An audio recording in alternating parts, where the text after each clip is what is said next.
नमस्कार दोस्तों, global affairs में आप सभी का तहे दिल से स्वागत है। आज हम इस दुनिया में हो रहे 4 प्रमुख मुद्दों पर परिचर्चा करेंगे। देखिए, आज अमेरिका द्वारा H-1B वीज़ा फीस में 200% की बढ़ोतरी की गई है। इस पर हम विस्तार से बातें करेंगे। और बाल्टिक सागर में नाटो का सबसे बड़ा सुपर ड्रिल हो रहा है, इस पर हम विशेष परिचर्चा करेंगे। और अरब सागर में चीन और पाकिस्तान का संयुक्त नौसेना अभ्यास जारी है, इस पर हम परिचर्चा करेंगे। और अंतरिक्ष में नासा द्वारा विनाशकारी तूफान की चेतावनी दी गई है, इस पर हम विशेष परिचर्चा करेंगे। तो आइए देखते हैं अमेरिका का कड़ा प्रहार। H-1B वीज़ा फीस में 200% की बड़ी बढ़ोतरी की गई है।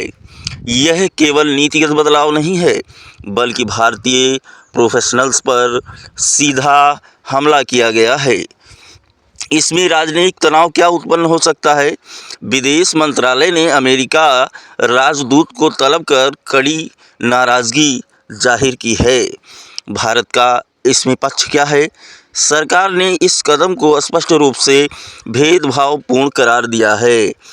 आप अगर जानें और ध्यान दें कि ये एक ऐसी नियम है जिससे भारतीय प्रोफेशनल्स को काफ़ी दिक्कतें हो सकती हैं और काफ़ी खामियाजा भुगतना पड़ सकता है।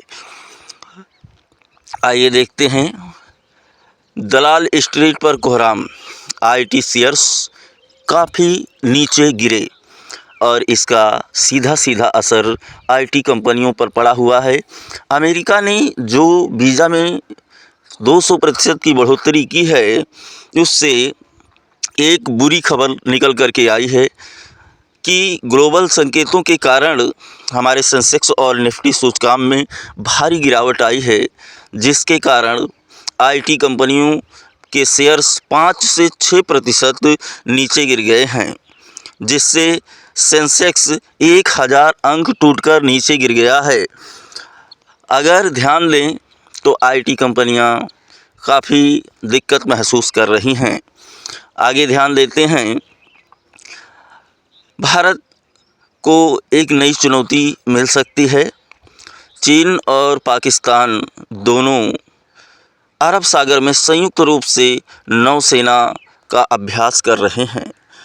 आपको बता देना चाहता हूं कि अरब सागर में इससे पहले इतनी बड़ी ऑपरेशंस नहीं हुए हैं। यहां तक कि पाकिस्तान ने अपने सबमरीन पनडुब्बी को भी सागर में उतार दिया है। इस अभ्यास में चीन की परमाणु पनडुब्बियां भी हिस्सा ले रही हैं, जो हमारे लिए चिंता का विषय हो सकता है। इस पर भारत की प्रतिक्रिया क्या है? भारत की प्रतिक्रिया यह है कि भारत ने भी अपनी नौसेना को अलर्ट मोड पे रख दिया है। पड़ोसी देशों की गतिविधियों को देखते हुए भारतीय नौसेना ने अपनी सर्विलांस और गश्ती बढ़ा दी है और पश्चिमी कमान को अलर्ट मोड पर रखा गया है, ताकि किसी भी सागरिक घेराबंदी का जवाब दिया जा सके। आगे हम पर चर्चा करेंगे।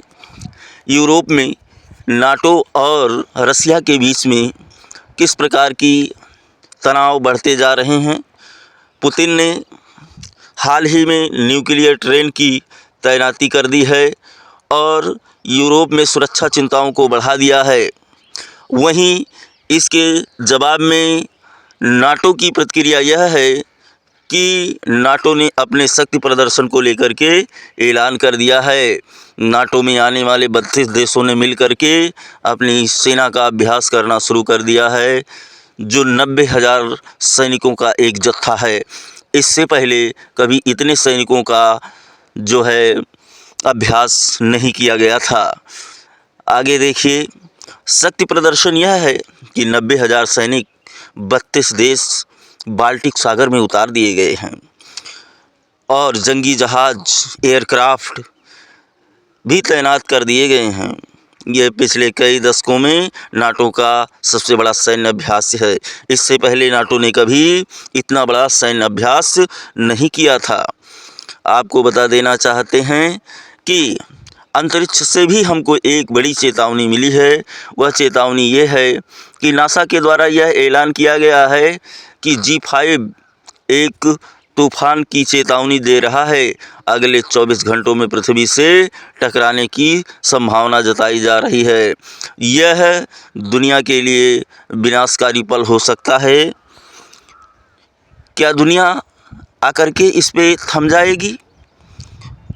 पावर ग्रिड फेल होने से बत्ती गुल हो सकती है, संचार ठप हो सकता है, ग्लोबल GPS और सैटेलाइट सिस्टम काम करना बंद कर सकते हैं, इंटरनेट डेटा कनेक्टिविटी में भारी रुकावट आने का खतरा उत्पन्न हो सकता है, GPS फेल होने से मिलिट्री ऑपरेशन भी असर पड़ेगा।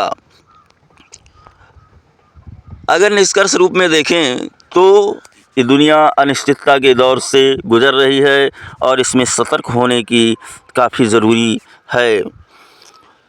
आज दिन भू राजनीतिक और विज्ञान दोनों के लिए एक परीक्षा की घड़ी बन गया है। बाज़ार में गिरावट से लेकर के युद्ध के मुहाने तक और अंतरिक्ष के खतरे तक दुनिया एक नाजुक दौर से गुजर रहा है।